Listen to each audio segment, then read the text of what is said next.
let's go back to what we have done so far. Oh, I have to, okay, let me share the screen.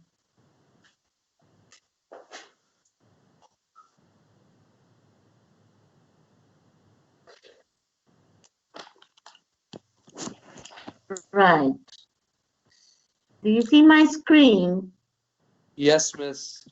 Okay. We do, miss, yeah.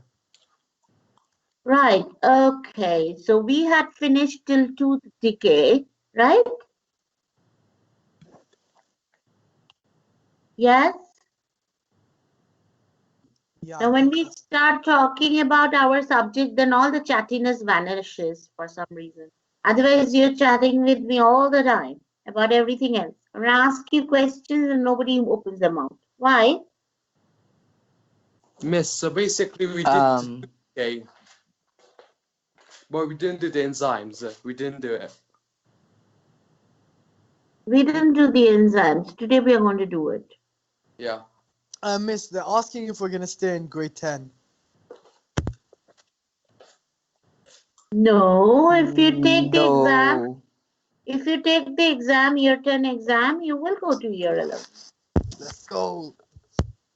I hope you get to take the year 10 exam. It's not going to be class. Yes, Miss, if we don't, then will we stay?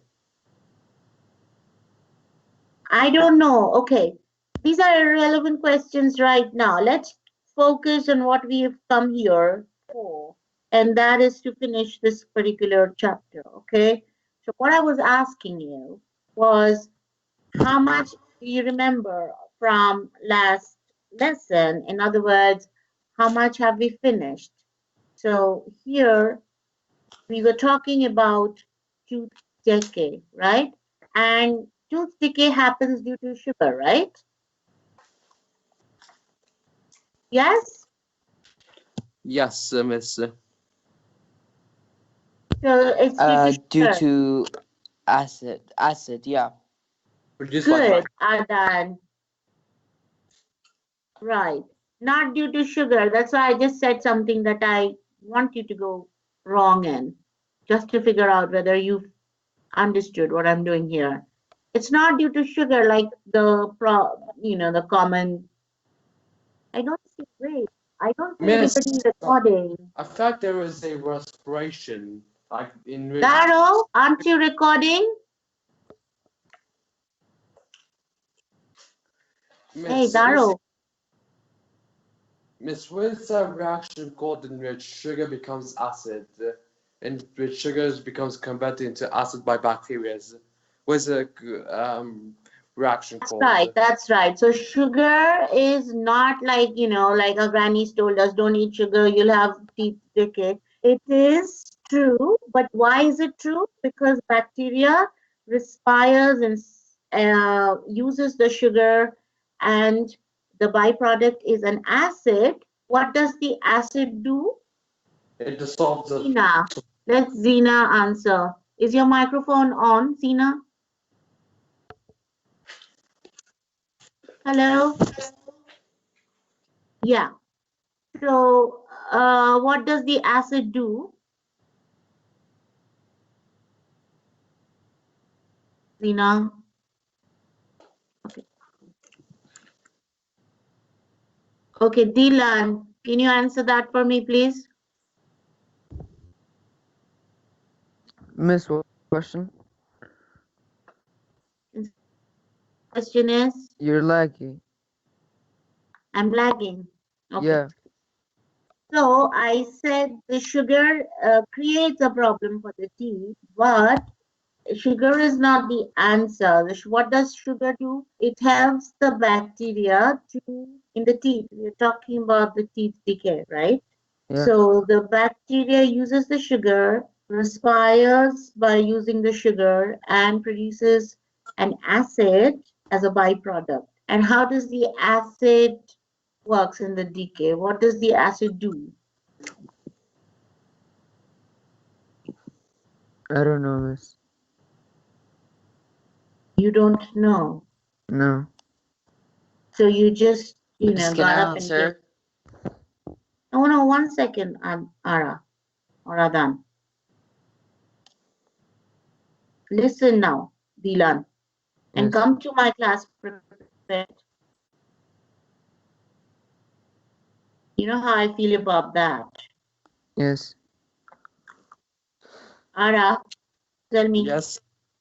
So, Miss, so basically, the reason why this acid is not good for our teeth is because it dissolves the enamel, Okay. And and so, and that causes the disease or the decay. So if in your exam question, if you're given option A is acid, option B is sugar, option C could be anything, lactic acid, an option. So out of these options, which one would you say is the correct answer? What is the cause of tooth decay? Will you tick for sugar or will you tick for acid?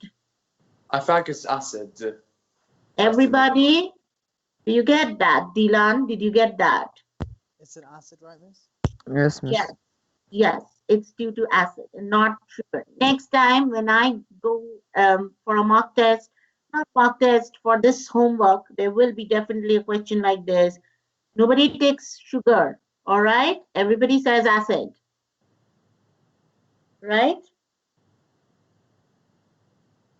Okay, now. So now let's go to the mechanism of swallowing. Uh, did I go through this with you last lesson?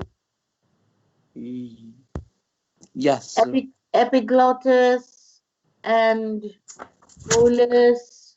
Okay, so while swallowing, what happens is the food is chewed by the teeth, and with the help of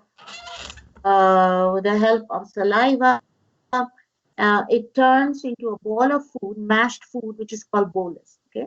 Now this bolus is pushed back into the pharynx by the tongue. And remember, if I don't remember if I had told you this, but when you swallow, you cannot breathe. Okay. Try doing that ever. Don't try. Actually, it's not good. If you try to breathe, you will have a reflex action, like you'll gag and you'll throw up, because the windpipe has to be closed, and that is closed by a flap of tissue called epiglottis. Write it down, this word, epiglottis. Okay, it's a flap of tissue which covers the opening of the trachea. Okay, and that happens when the Adam's apple or the larynx rises. So the epiglottis can close the opening of the trachea, right? Oh, what is this? I don't know. Okay. You keep writing to me and then I come back to the chat. Right. So the tongue blocks the mouth. When you gulp something or when you eat and then swallow something, notice this for next time, how your tongue blocks the mouth so that there is no air coming into the mouth. And the soft palate, which is the roof of the mouth, that closes off the nose. And then you have epiglottis, which is a flap of tissue, covers the windpipe or the trachea so that the food doesn't enter the windpipe, nor does the air enter the windpipe. Now, just after the mouth, the next organ is the esophagus. It is a straight muscular tube which is about 10 inches, which is around 25 centimeters long. It connects the mouth with the stomach. Now, I have done this peristalsis and I showed you the video and everything, didn't I? Of peristalsis? Yeah, you did. Yeah, I'm not going through this. Why aren't you saying I don't want to repeat this? We've done this with peristalsis. What is peristalsis? Yeah, you Anybody? did. Yes. Someone talk about peristalsis to me? Come on. What is peristalsis? Should I say, Miss? Who's that? Ara. Yeah. Why is it only Ara? I want somebody else. How about Aran Adiban? Come on. Aran? Yes. Yeah. Do you know about, do you remember about that Peristalsis peristalsis? propels food and liquid slowly down the esophagus to the stomach. How does it do that? You're right, but how does it do it? In a circular motion, like wavy motion, by the muscles of the It's esophagus. a wavy motion of contraction and relaxation. Everybody, did you hear that? Peristalsis is a motion, wave motion, which happens due to the contraction and relaxation of the circular muscles. Yes. Okay. Now, good. The stomach. I talked about stomach as well. I think the inner folds is called rugae, and I asked you to look at the picture right at the beginning of the chapter, didn't I? Yeah, miss. Yeah, so look at that picture, those folded or the inner folds of the stomach is called rugae. Why do you think the inner lining of the stomach is so folded? Why do you think it is folded so much? Miss, to increase the surface area. That is right. Who's this? Aranadiban. Aranadiban. Right. It increases the surface area for what? For more digestion, breakdown. Okay, digestion is a sweeping statement. Can you be more specific?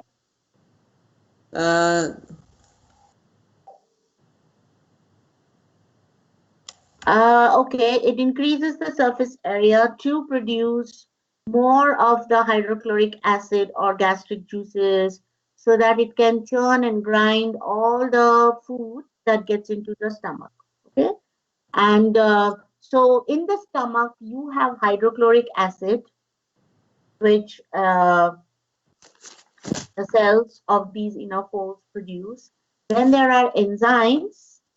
Okay, it's called pepsin. Pepsin is a protease. Remember this.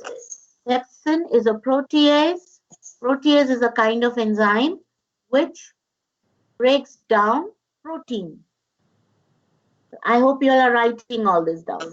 So pepsin is a protease enzyme. Yes, somebody's trying to say something to me.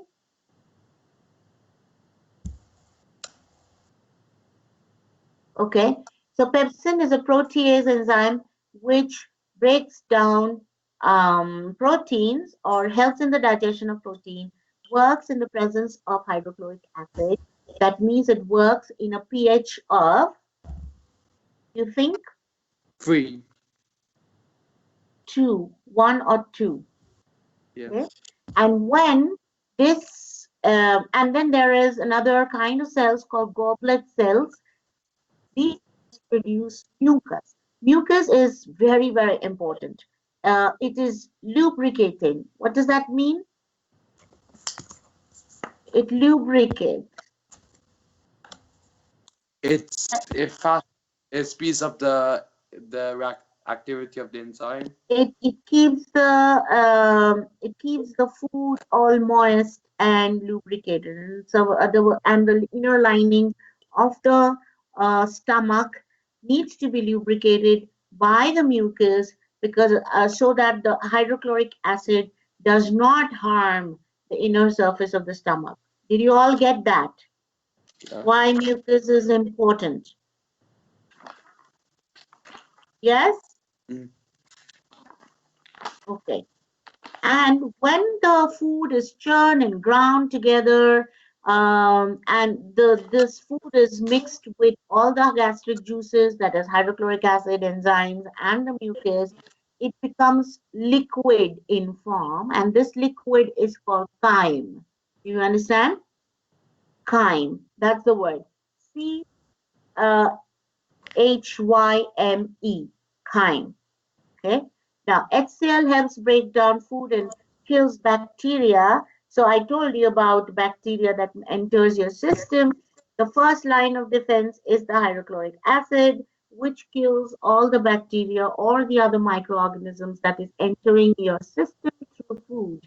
Like even if you wash your raw foods like the salads and the fruits, there'll be some kind of microbes, and that gets taken care of by the HCl present in the stomach. Okay. So this is just a picture of stomach with its circular muscles, different kinds of muscles, longitudinal muscles, circular muscle there. Not in your exam, from your exam point of view. I've just shown it that you understand how the muscles of the stomach are lined. And when we say the rugae, do you see this rugae? The inner folds, they are oblique muscle layer. Okay, so I just wanted to show you this picture to get a visual of what we are talking about. So we have to look at this enzyme, pepsin. It is a major enzyme in the stomach, converts proteins into peptides in the presence of HCl. Okay, and mucus lubricates food and protects the gastric lining from strong digestive juices. I have already spoken about this. And mucus convert all of this stomach acid, pepsin, and mucus converts the bolus into this liquid called chyme after 4 hours of mechanical and chemical digestion. So, can somebody say or explain what does this mean, mechanical and chemical digestion in the stomach? I will pick up people. Wait, please. So, Dustin, I am saying that after 4 hours of mechanical and chemical digestion of food in the stomach, the food becomes chyme. Okay, so what do I mean by mechanical and chemical digestion? It's when the larger insoluble molecules are broken down into smaller soluble molecules. That's great, but can you explain to me what is mechanical digestion that is happening okay. in the stomach? Basically, mechanical is when it's physically broken down into smaller pieces. That's right. So what is Chemical is breaking it physically in the breaking- stomach? basically breaking it physically in the stomach is making it physically into smaller pieces. I know, I Not- understand what you're saying, but how do you know how that is happening? how it's digested mechanically. How is it mechanically breaking it down into smaller soluble particles? By With using your what? teeth. Your teeth. In the stomach, we are talking about. Trusha, can you help Dustin, please? Trusha, can you hear me? When you isn't it when you mix it with enzymes? That is chemical digestion. But Oh. mechanical digestion is happening because of the presence of those rugae or inner folds, which is made up of that's okay, Pusha. That is made up of muscles. So the muscles in the lining, that's what helps in the churning and the grinding of the food, and that is what is mechanical digestion, isn't it? Yes. Okay. So now chemical digestion, let me see. Yusuf, can you tell me what do I mean by chemical digestion in the stomach?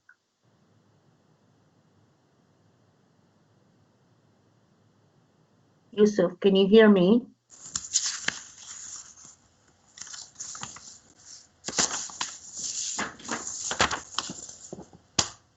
Yeah? At least say if you can hear me. Okay. Why is your mic not functioning? Why are you texting? Yusuf. No, I'm trying to get to it to work. Okay. Then who will talk about chemical digestion that I just said? Let me see. Mirveen. Mirveen? Mirveen? Are you here? Miss, can I say it? Who's that? Dilan. Dilan. Yeah. Okay. Dilan, The okay. hydrochloric acid and the pepsin That's right. That does what? it's a chemical digestion.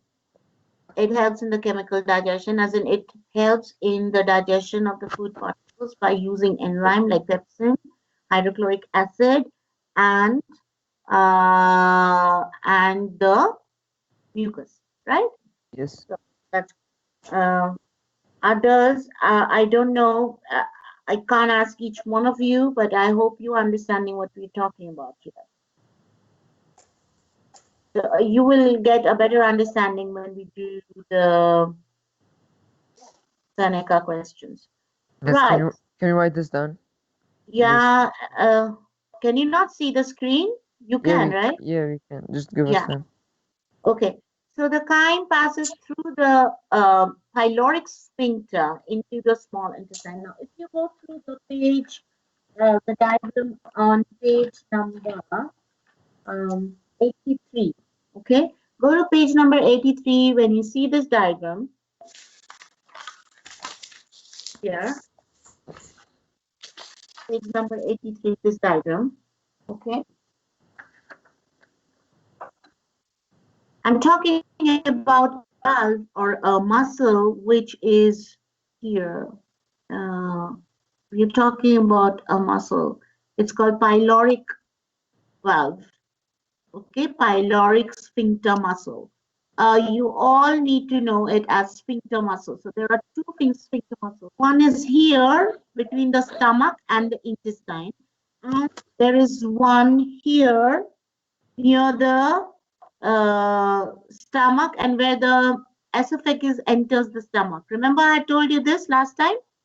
Yeah, when the esophagus enters the stomach, there is another valve-like muscle called sphincter muscle, so that the chyme does not go back into the esophagus. How do you spell a miss? Swing muscle. Sphincter, Sphincter. It's right here. If you have the book, it's here. It's labeled here. Okay. Now, what is the function of sphincter muscle? It does not allow the contents of the stomach back into the intestine, or it doesn't allow the chyme which enters the small intestine, it doesn't allow it to go back into the stomach. Did you understand? That is the function of the sphincter muscle, which works like a valve. Remember, we've done valve. No, we've not yet done valve because you will learn this in circulatory system. But the function of valves are like the valve, V-A-L-V-E. Okay, the function of valve is that it closes the moment the substance enters into the designated place. The valve closes so that the substance doesn't go back. Okay, so in this case, the sphincter muscle works like the valve. Clear? Everybody understood this? Yes, miss. And there are two sphincter muscles, right? One near the esophagus and stomach when esophagus enters the stomach, and the one when stomach is entering into the intestine, small intestine. Clear? Yes, miss. So movement in the stomach is again peristaltic movement. Like you have first wave of contraction and the food moves ahead and then it relaxes. And then when there is again contraction here, the food is propelled in front and it enters the small intestine. And you will have your pyloric sphincter here. Okay? Do you see this pyloric sphincter? This is a very good diagram of the sphincter muscle. Everybody, this is the pyloric sphincter here, and this is the cardiac sphincter here. Clear? Yeah. The small intestine. Now let's go into the small intestine. The small intestine is about 20 feet long. So we already spoke about the entire alimentary canal. How long is the entire alimentary canal? Anybody remembers from last lesson? Was it 25 cent something? 30. It was about 30 feet long, which is 9 meters long. Okay. and Oh, out of which 20 feet is your small intestine. Imagine how long that is, and that is fitted snugly into your abdomen, no matter how big the body is. Okay, it's in an adult, of course. This is in an adult. Uh, um, Maximum height of an adult is what? 170 centimeters. That is 1 meter and 70 centimeters. But your elementary canal is 9 meters. Imagine how much of that is stuck into your body, snugly fitting without any obstacles being created, right? So small intestine is about 20 feet, coiled tube beneath the stomach. Yes. Okay, it has three parts. In your book, it talks about two parts called duodenum and ileum, but I'm talking about three parts: duodenum, jejunum, and ileum. Okay, I'll show you the picture in a second. Look at this. This is the duodenum, which is the C-shaped structure which comes just below the stomach. So if you look into that picture on page 83, the duodenum is the C-shaped small intestine just at the beginning of the small intestine. Did you all understand where duodenum is? Yes. I hope you did. Miss, by the way, Yeah. you know how you assigned us a homework? Where do we send it? Okay, where Dustin, we already spoke about it. You were late to lesson. I will Is talk about it later. okay. Okay, let's focus on this. So this is duodenum. Just below the duodenum is the jejunum, and then is the ileum. Ileum forms the largest part of the small intestine, and therefore, in your book, you just have duodenum and ileum, and you stick with that. But I have spoken about jejunum because there are digestive enzymes which come out in from the jejunum as well. So duodenum is upper part, which is about 10 inches connected to the stomach, where the digestive juices from the pancreas and the liver combine with chyme, making it thin and watery. So I just want you to show this. I hope I have, wait, here. So this is, okay, do you see the C-shaped structure? This is the duodenum, just below the stomach. The stomach is somewhere here, just behind this liver. And this is the duodenum. This duodenum is very important because over here, what comes is in bile juice from the gallbladder. Do you see this bile duct? Yeah, it enters into the duodenum. From the pancreas, you have the pancreatic duct entering into the duodenum. So what is happening? Bile juice is entering the duodenum here, that is small intestine here, and the pancreatic juice is coming here. All right. Now, why the bile ends up here is you have to understand this. The bile juice is extremely alkaline, just the opposite of the chyme. The chyme that enters through the stomach is extremely acidic. Understand this. Why is it acidic? Do you think? Because of hydrochloric acid. That is right, because of the presence of HCl in the stomach. It is very, very acidic. So when this chyme enters the small intestine, the pancreatic enzymes, we'll talk about them in a minute, but the pancreatic enzymes function in an alkaline environment. That means the pH has to be low or high? Hi. High. Whereas the chyme itself is acidic, so the pH is very low, right? In that environment, the pancreatic juices will not be able to digest. So the bile which comes from the liver, it makes the environment alkaline so that the enzymes of the pancreas can function on them. Is that clear? That is another function of the bile juice. We'll get into bile and its function and its components as we go through this lesson. But the first function of bile is to create an alkaline environment so that the pancreatic enzymes in the intestine can function properly. Is that clear? Is there any doubts? No, I guess not. No, thank you. Okay, so now I'm going to go to the Seneca website and we'll go through this. I think I started with this, isn't it? We didn't do this. We didn't? We didn't do the enzymes. Okay, so the chemical digestion, let's look at that.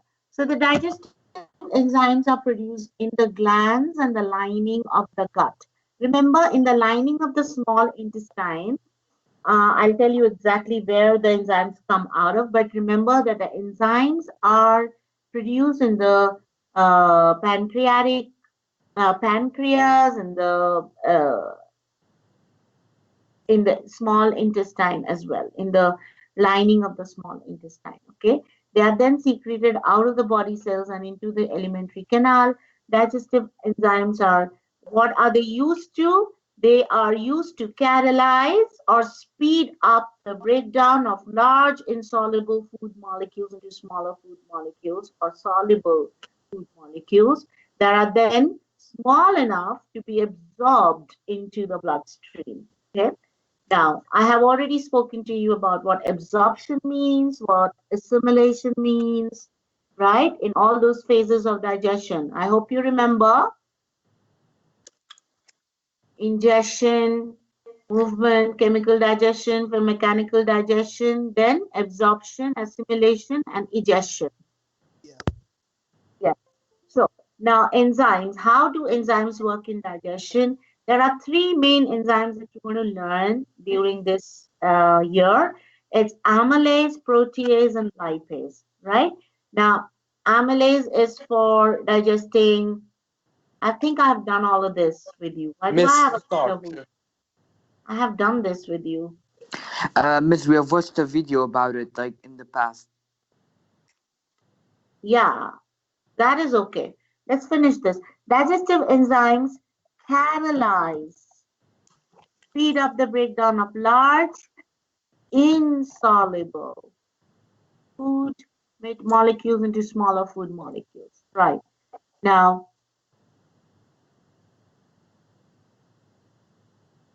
I think we've done this. It got stuck.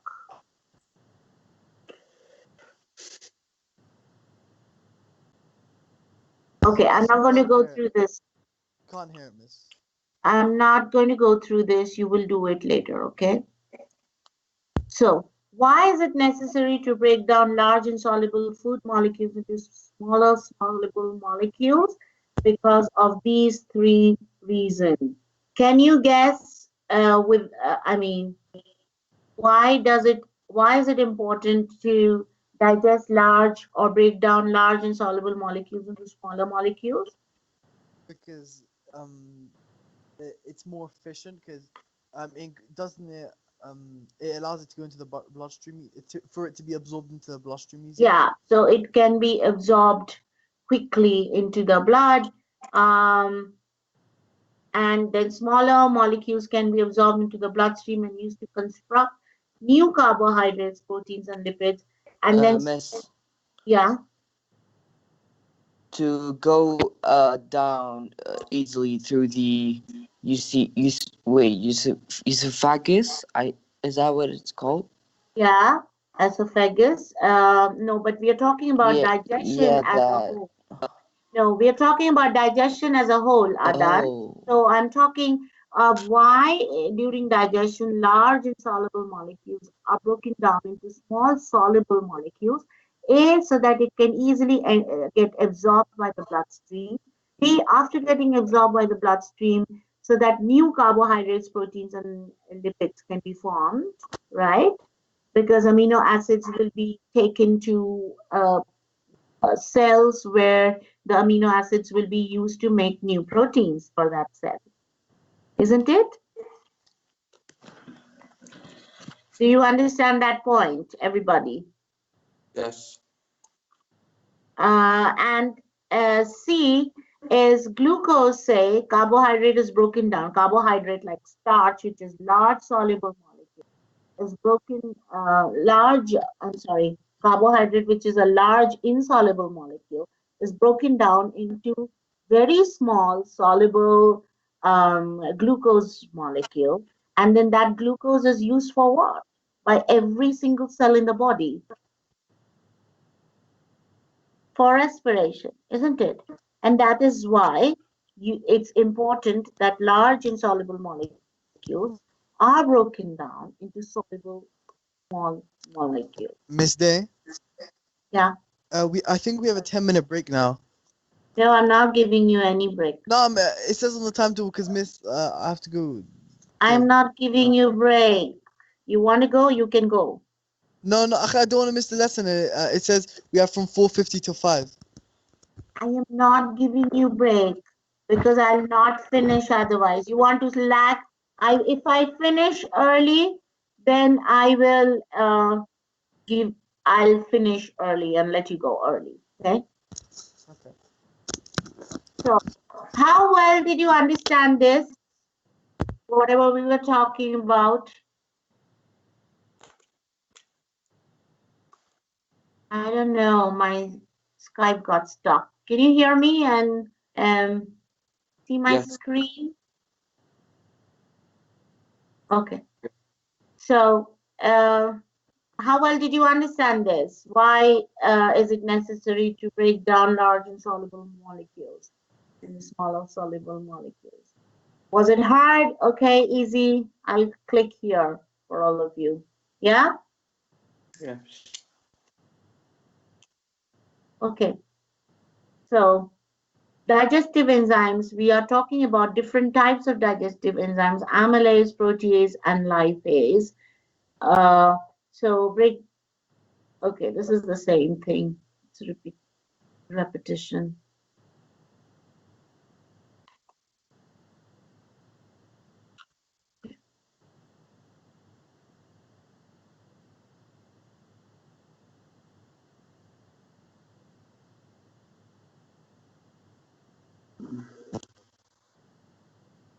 So where are the action sites of these enzymes? For example, amylase, right? Amylase is a carbohydrate. Remember, any enzyme, the name of enzymes will always end with ase. Remember, I told you that before? So if I say carbohydrates, that means these enzymes help in the breakdown of carbohydrates, which is broken down into sugars. Amylase is a type of carbohydrates that breaks down starch in our bodies, right? So amylase, where is the action site? Or in other words, where does it act? It acts inside your mouth. Remember, I told you this before as well, like when you chew your carb-rich food like rice or pasta or noodles or anything which is bread, which is big on carb, like starch.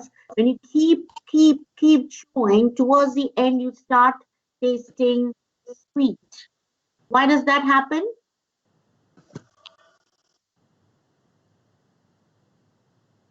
Come on, I have already told you this. Because basically. Because of the glucose. Yes. Who said that glucose? Adam. Me.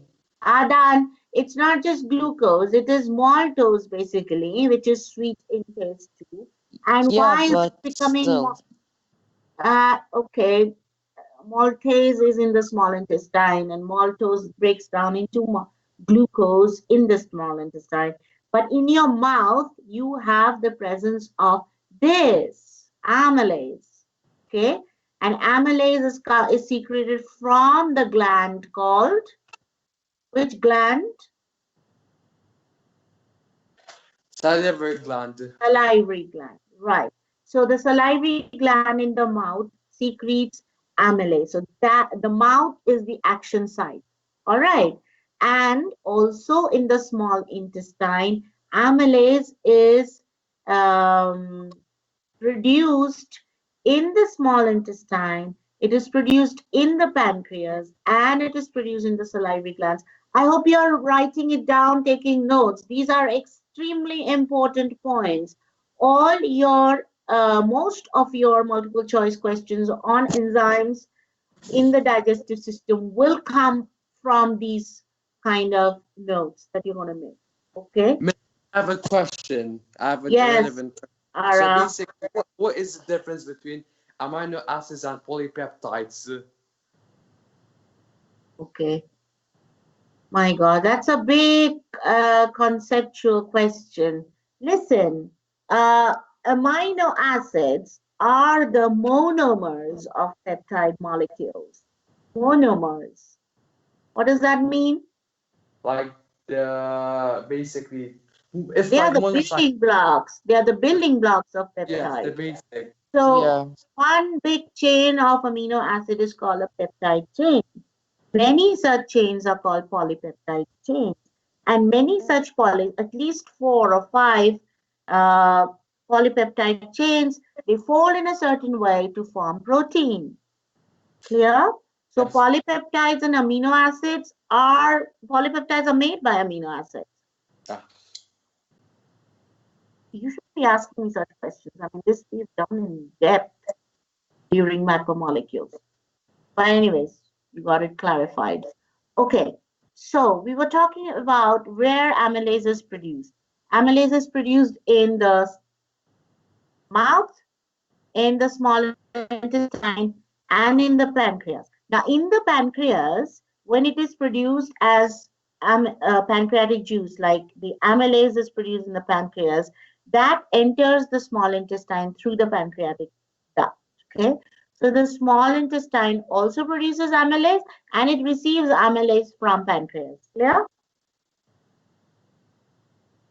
Everybody, are you listening, understanding? Anybody who doesn't understand is a good time to ask me question. Okay. Miss. Yeah. Adan? This enzyme is present in small intestine, pancreas, and salivary glands. That is right. It is Okay. produced. Okay. Now, so amylase breaks down starch into its constituent sugars, predominantly maltose. Adan, are you listening? So starch will become maltose plus other sugars, which is glucose, due to the presence of another enzyme called maltase. Okay, and maltase. After starch has been broken down into maltose, maltase breaks down maltose into small sugar called glucose. Okay, where is this happening? In the epithelial lining of the small intestine. Okay, so that glucose can pass through the membrane straight into the bloodstream. Clear? Okay. What are these messages you're sending me?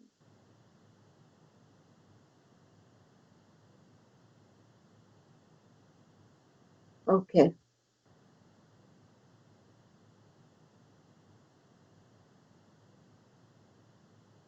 Right. So action sites of amylase is here. Small in the small intestine and in the mouth. That's the action site. Okay. Right. Let's continue. So action sites for amylase would be write your answers. Come on, here. Teeth. Action sites for amylase will be what is it? Salivary gland. That's the production place. This is Mouth. Mouth and small intestine. Small intestine. No. Why? Oh, Why yeah. not? Yes. Who's that? Ah, Daru. Small intestine. Yes. Okay, intestine I have to write. This is so dumb. Right. Okay. Amylase breaks down starch into mainly Yusuf. If you can't, just write it down. Yusuf. So what is the question? The question is, amylase breaks starch down into mainly what?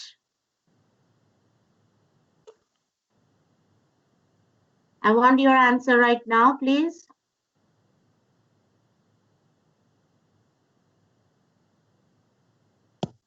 Right. That was for Yusuf, but it's okay. That's the correct answer. Okay.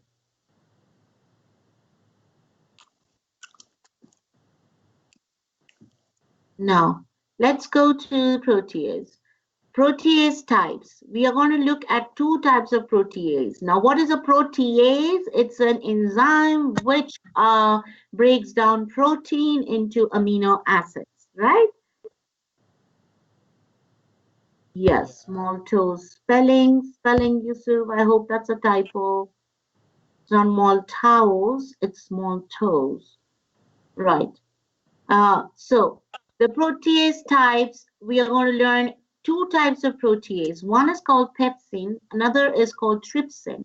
Now, pepsin, where did we see the pepsin? It is in the stomach, right? That works in the stomach. And trypsin is a protease that works in the small intestine.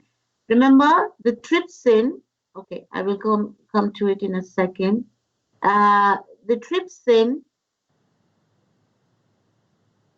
so the protease breaks down protein into amino acids, proteins to amino acids, right? I hope they talk about where they are produced. Yes. So proteases are produced in the small intestine again, but also in the pancreas and in the stomach. So the trypsin that we're talking about is produced where? In the small intestine and in the pancreas. Okay. And the pepsin is produced in the stomach. Clear, everybody? So the trypsin is made in the small intestine and the pancreas. Correct. And the pepsin is made in the stomach. Okay, thank you. That's right. And you must remember all these things because they will ask you questions like this. Name these proteases. Works in the stomach. So Pepsin? who said that? Me, Dustin. Dustin. Okay. And Don't say trypsin? me. First of all, I can't hear you. Okay. Works in the Trypsin? small intestine. Trypsin. Trypsin. Right. Now let's see this. Proteases are produced in where? Three places we've learned. Small intestine. Stomach, and Wait. pancreas. Small intestine, okay. Then Stomach. Pancreas. Okay, pancreas. stomach. And And pancreas. Well done, Adan. Well done, Dustin. Busy Thank you, Dustin. bro. Busy on that. Okay, that's my job. You don't get to well done each other, okay? We're just inspiring each other to do better. Yeah. I'm good at inspiring. Yeah, miss, we care about each other. We I have don't to. want you to Adan, talk I care about you, Adan. Shush! Bro. Enough!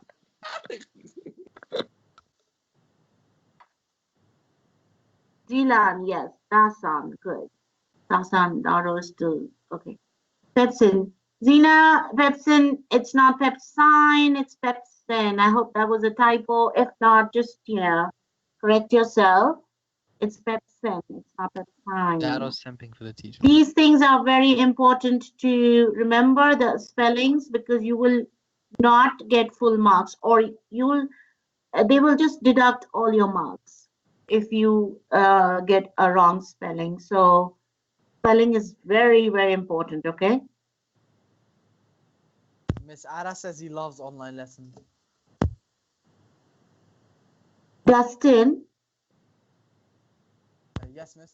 what did I tell you? Oh, I just wanted to tell What did I tell you? Repeat it. Oh. Hmm? to mute yourself. Be quiet, okay? Oh, okay. Lipase. Lipase breaks down lipids into a molecule called glycerol and fatty acids. I hope everybody remembers that. So lipids are broken down by the enzyme lipase to fatty acids and glycerol. Where they are produced? Again, small intestine and pancreas.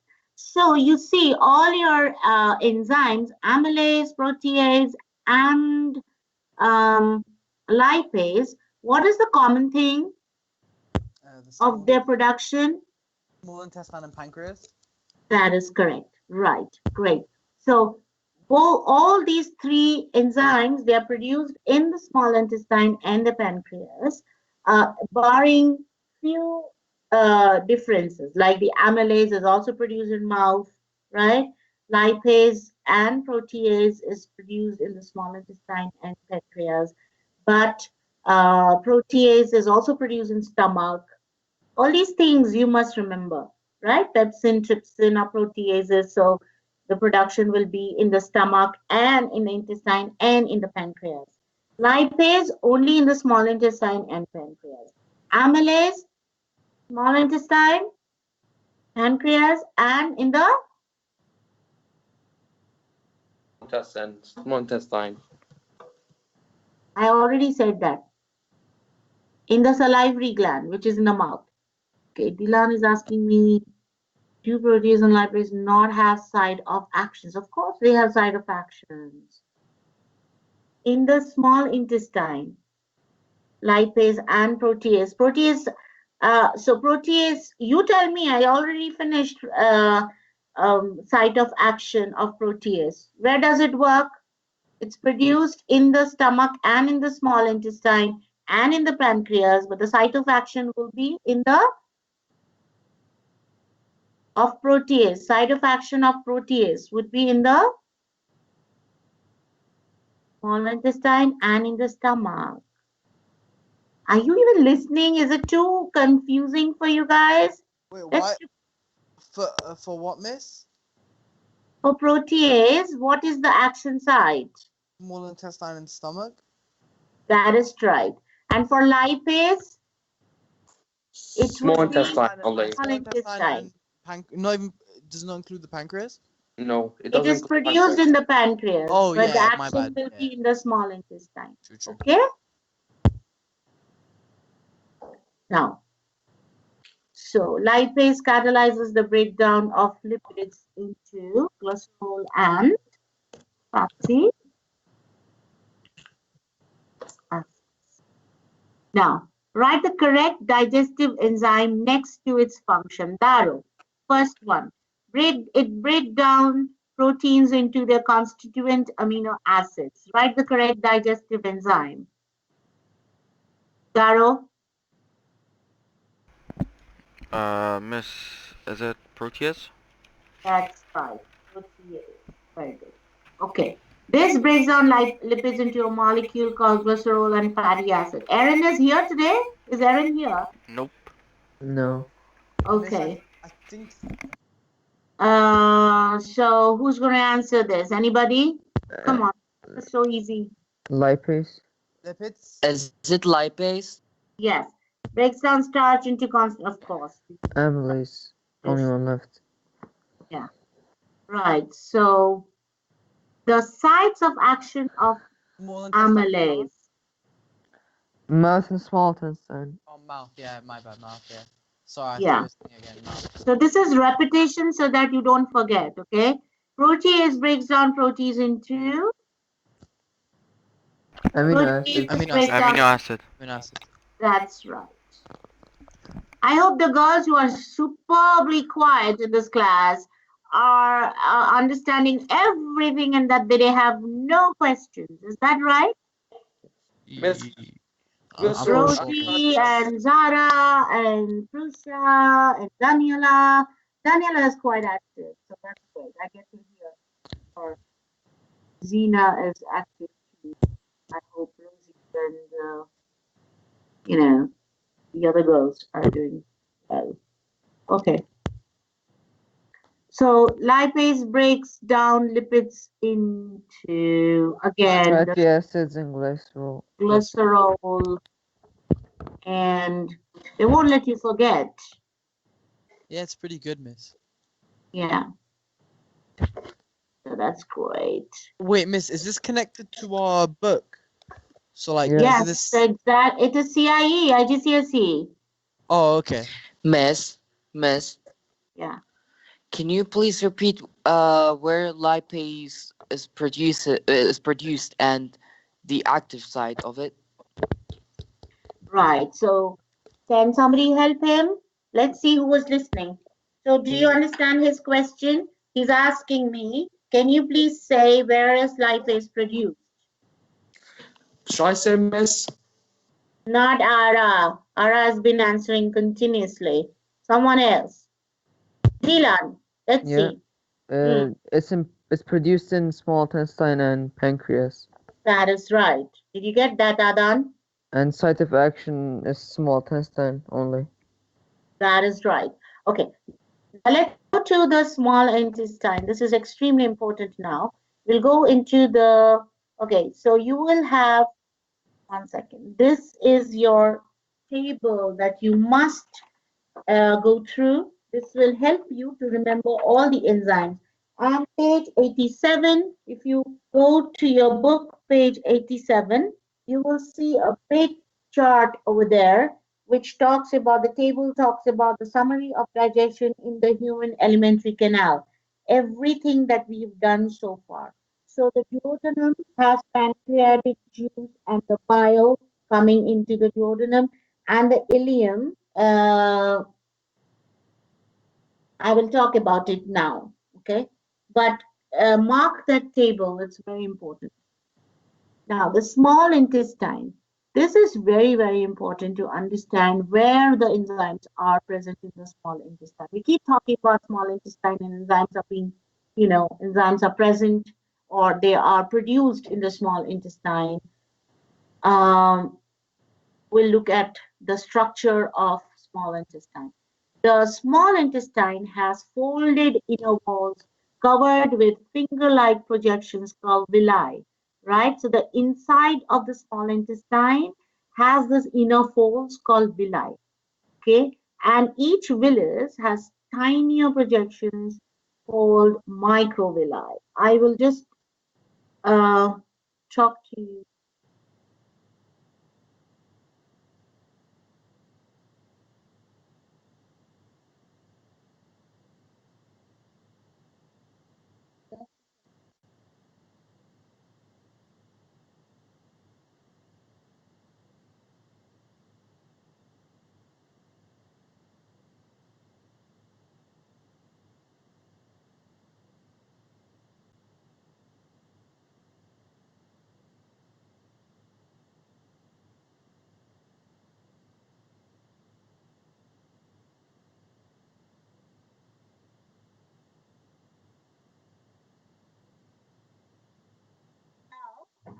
Do you see this, my board? I'll take a picture of this and send it to you in a second.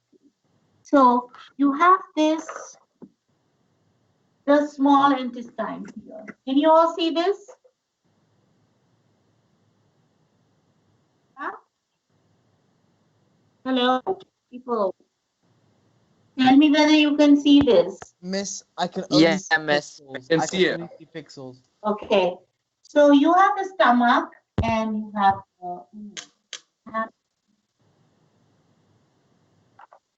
okay. That's the esophagus, right? And the stomach in the small intestine. If I blow a bit of the small intestine like this, then you see that inside of the small intestine, the wall is pretty much folded like that. Okay. Now, one, and this is called finger-like projection. This finger over here is called villus. One is villus. Okay. And many are called villi, right? They are single layered thickness. The villus is single layered thickness. What does that mean? Look, It only this has one skin, layer. okay, let me explain it. This skin on the surface of your hand is, you can touch it and you see how thick it is. It has many, many layers of cells. Okay, now imagine the skin made up of just one layer of cells. That is single layered organ, single layer of cells. Okay, so this is made up of single layer. Why do you think it has to be single layered? It's very important that it's a single layer. Anyone can think of a reason? Because it needs to be thin. Why? That's the question. Why does it need to be very thin? So it can roll up into, it can coil up. No. Come on. Yes, What it do can you mean by increase roll the- out? It can like it can decrease the time taken for absorption.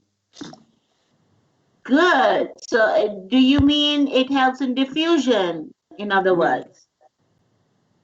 Not really. So basically, they can be absorbed into the bloodstream like quickly. And what is the process of that absorption? Active transport. Okay, active transport as well as other molecules like water will just diffuse through it, right? So it active transport and all of that transport can happen very easily if you have single cell thickness. If you have thick walls, would it be easy for the absorption? No. That is why it is single cell. Okay. Now these cells are called ciliated epithelial cells, and why they are called that? Because these are epithelial cells and they have brush-like structure here, which is called microvilli. Okay, so you have the villus, which has brush-like structure called microvilli. Clear? Okay. Now, this villus is surrounded with blood capillaries.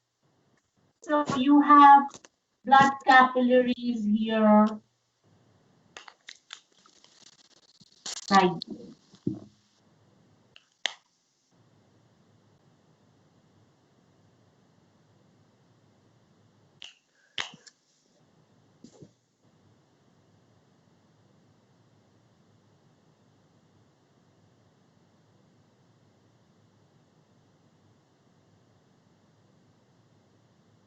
Okay, so you have blood capillaries here, like this.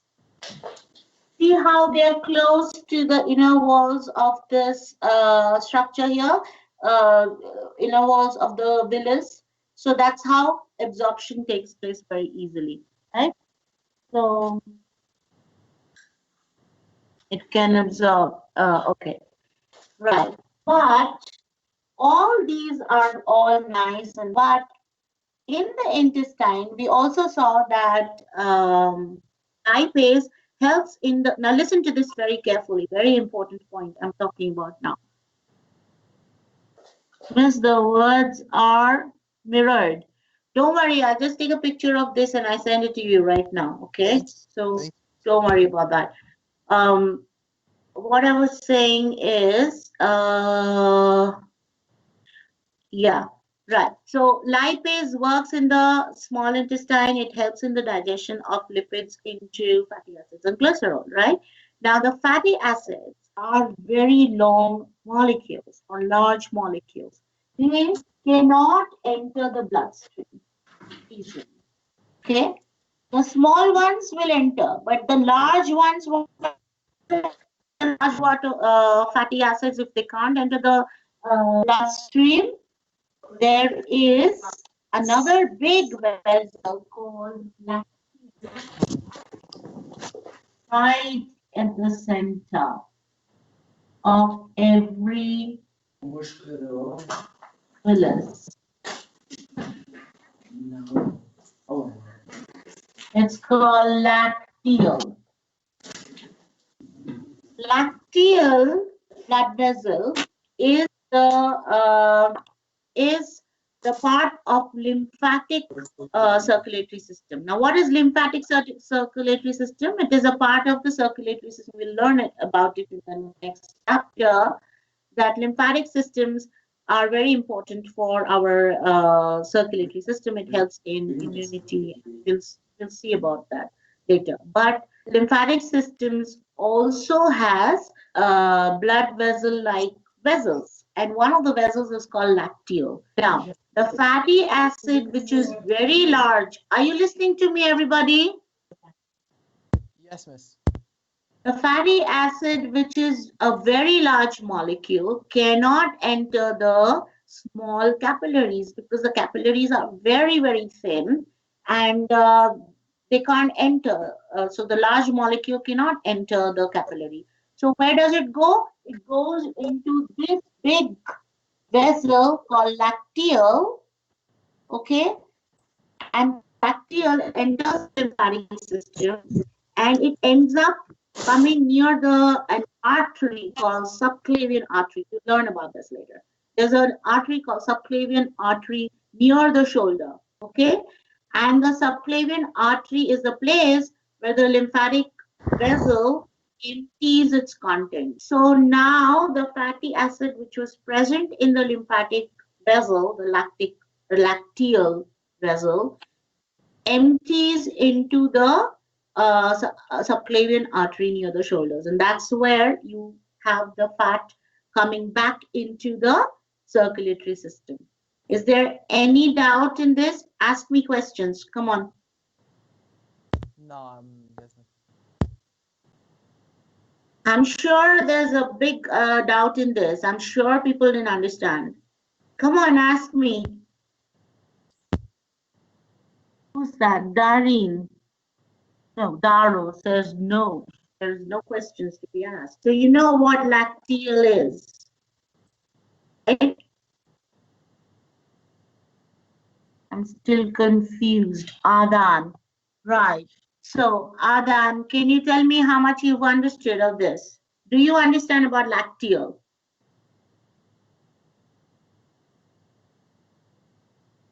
Yeah, I can go to the PowerPoint. No, I don't. You don't even understand what lacteal is. Well, kind of. What do you mean, kind of? Okay. So let me just take this picture here from the board and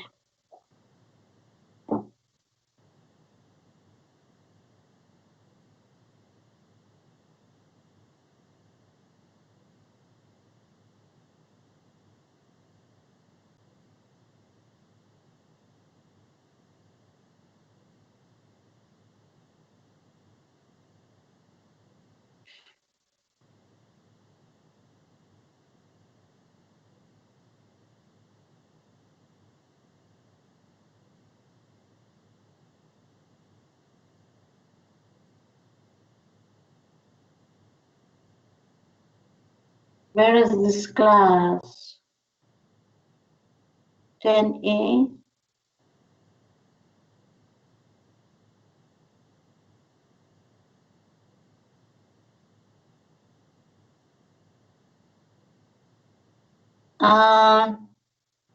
Adan, I'm just sending it to you just because you're right here, and you send it to the group right now, okay?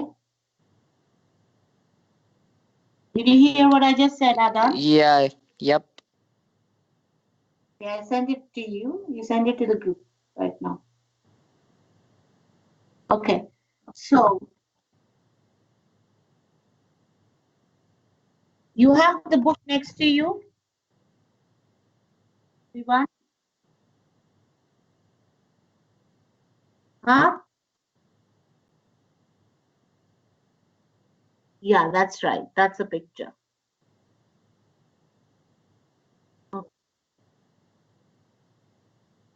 Right. So, come on. Yeah. So, Adan and others who have not understood this. So, this is called villus, right? What is the villus? The finger-like projection inside the small intestine, in the inner lining. Clear? Everybody? Yeah. Okay. Now, this villus or these villi are single cell thick, right? They're made up of these epithelial cells which have brush-like structure here. These are called microvilli. Clear till here? Now, this villus is surrounded by these capillaries. You see these? This capillary is the place where absorption takes place. So This is the lumen. Over here is the lumen. Lumen is the place where you have the chyme and everything is getting digested. Now you have the small intestine producing enzymes like protease, and you have amylase coming from pancreas, and then say glucose is happening from digestion of starch. Now glucose gets absorbed directly here into the capillaries. Now lipase is produced somewhere here, say, by these cells. There is fats over here. It gets broken down by lipase to glycerol and fatty acid. Now, fatty acids are very large molecules which cannot be absorbed directly into the bloodstream because they are very large. So where do they go? They go to this special vessel called lacteal, Lacteal. Lacteal is a large vessel which is part of the lymphatic system. All right. And this enters, the fatty acids enter the lacteal. Where do they go? This goes into the lacteal, enters the lymphatic system, which goes near the shoulder area. There is another artery called subclavian artery. My lord, why Adhan left?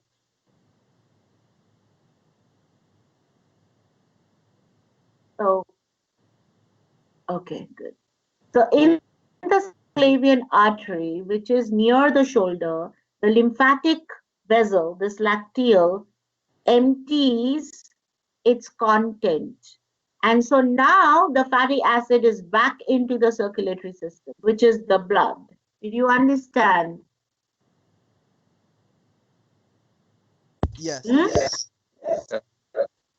This is big. This will come up in circulatory system when we do circulatory system and lymphatic system. So remember this.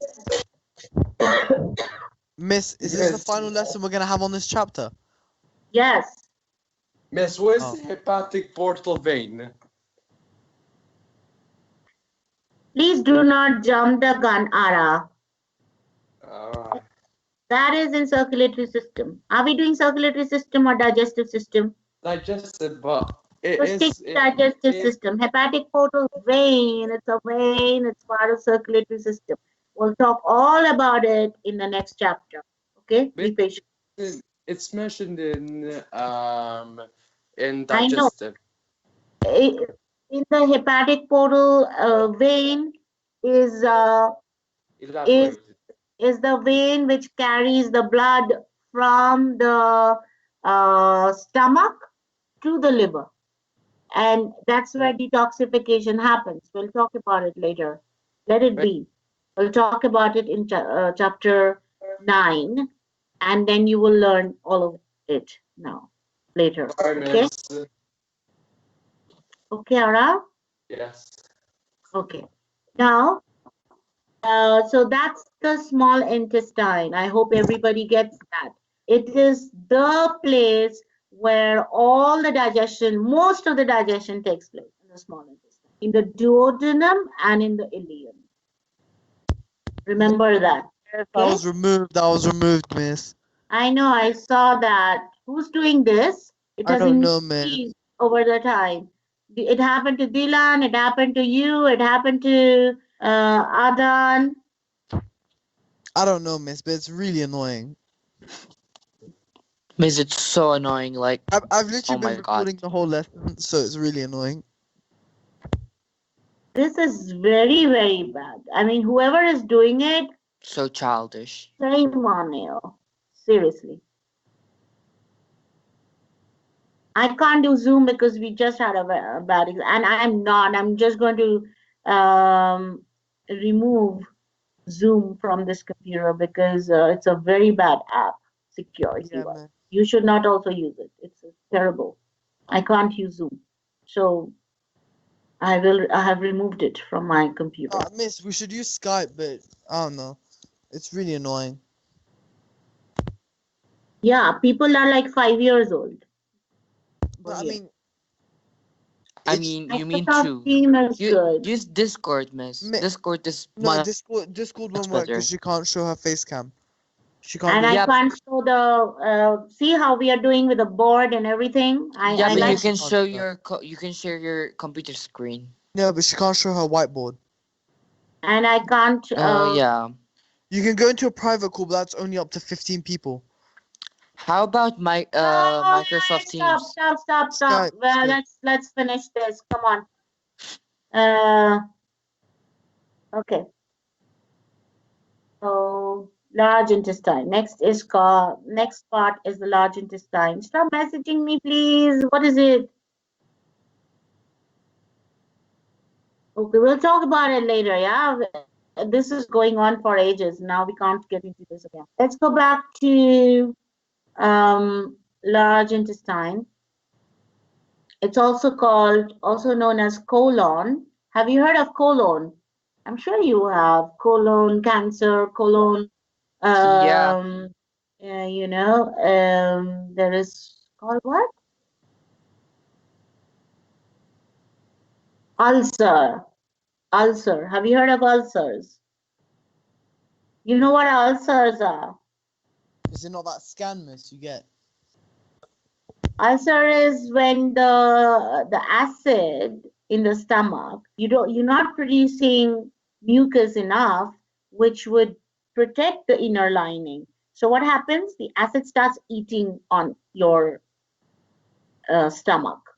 Or if you're not eating right, in other words, like if you're doing this over a period of time that you're hungry and you're feeling hunger, but you don't eat. So when you are hungry, why do you feel hunger? Is because all your cells are producing HCl and the enzymes and everything. Now, when HCl is produced and it's not getting food and it remains there for a very long time, what happens? It starts eating on your own skin cell inside the stomach, and that's when you get ulcers. All right. So I don't know. I'm just talking about this. Suddenly, it reminded me of ulcers because of the presence of HCl. Well, we're talking about colon. Yes. So colon is got stuck. My computer. Miss, colon is large intestine. Yes.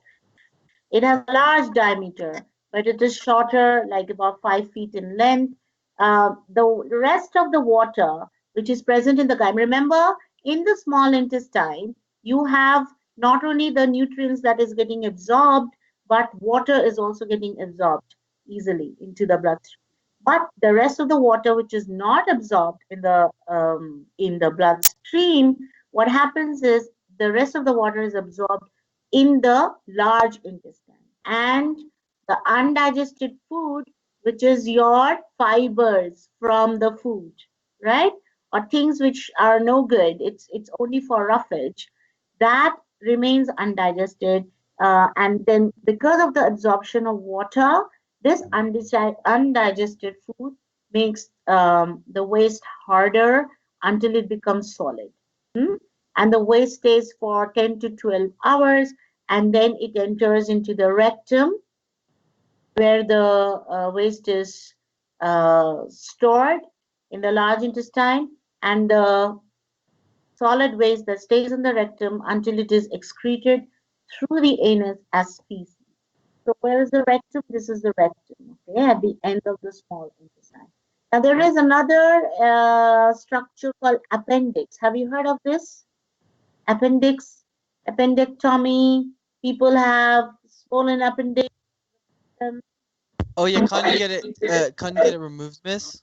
Yes, you can get it removed, but the appendix has a function where it stores the good microorganism or the good bacteria. So, say you have a bacterial infection and the doctor prescribes you antibiotics, what antibiotics do is they remove all the good and the bad bacteria. They don't choose the good and the bad, all of them gets removed. So the internal gut, which works on good bacteria, becomes without bacteria, which is very bad for us. So the bacteria is stored in the appendix, which is again used to increase the gut bacteria inside the. This is some good to know information. Okay, it's nothing that. So what are the accessory organs of the digestive system? We've already spoken about liver. Okay, so accessory organs, they produce or store enzymes that helps in digestion. Liver, largest gland of the body, it stores vitamins A, D, E, and K. It stores sugar in the form of glycogen. It produces bile, okay, which is a watery greenish substance. This greenish substance, this greenish color is due to the presence of uh, hemoglobin which have died. In other words, the hemoglobin which, remember the red blood cells, they last only for 120 days. Do you know that? In your body, the red blood cells only remain for 120 days.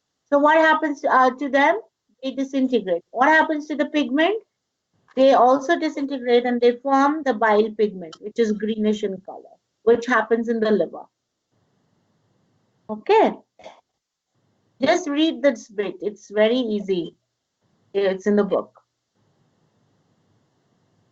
Okay. So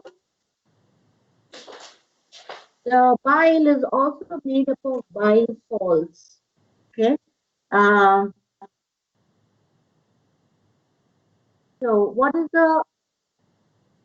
is the function of this bile? Okay, the liver which secretes the bile, it gets stored in the gallbladder via the hepatic duct and cystic duct. You don't have to know all of this. It's just good to know information. The gallbladder stores the bile in between meals and it secretes the bile into the duodenum. We finished all of this. We've done all of this. The bile contains bile salts, pigments, cholesterols, and phospholipids. Bile is an emulsifier and not an enzyme. Did I speak to you about this before? Bile, what does it do? Bile juice? Not really. Yeah, I have. The bile juice helps in breaking down large fat droplets into small fat droplets. It is not an enzyme, so it does not break it down into glycerol and fatty acids. What bile does is, suppose this is a globule of fat, it's a fat droplet, it physically breaks it down into smaller fat droplets so that it increases the surface area for the lipase to work upon it. Does that make sense? Yes, miss. Okay. What did I say? The bile juice emulsifies the fat. What is that word? Emulsification.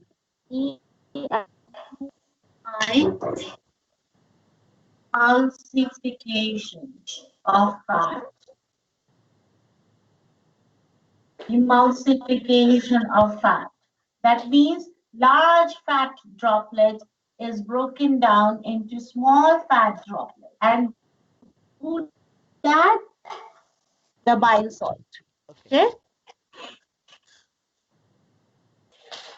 Right? Yes, miss. Everybody? So it's not an enzyme. Bile is not an enzyme, but it is an emulsifier. What's an emulsifier? It dissolves fat into watery contents of the intestine. In other words, it dissolves the fat from large droplets into small droplets. Okay, so the number one, so we were talking about bile. Remember how it does, how it converts the acidic environment into alkaline environment? Yeah, that was the first function I mentioned. Now, so it neutralizes the acid, providing the alkaline conditions in the small intestine, and it emulsifies fats. So please write these two statements. What are the functions of bile juice, which is secreted into the small intestine? Please write it down.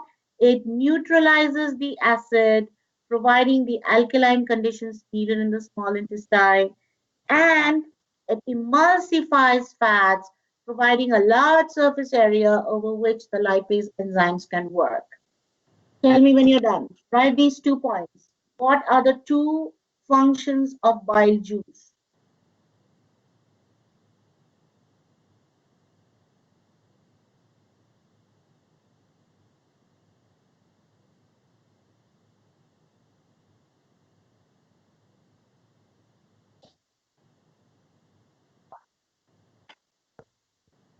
Ms. Zena is saying that she can't join the call.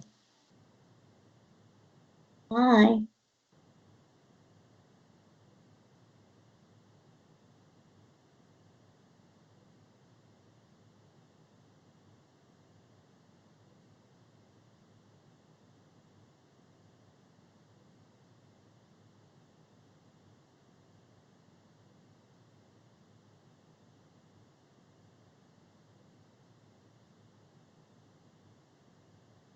Done?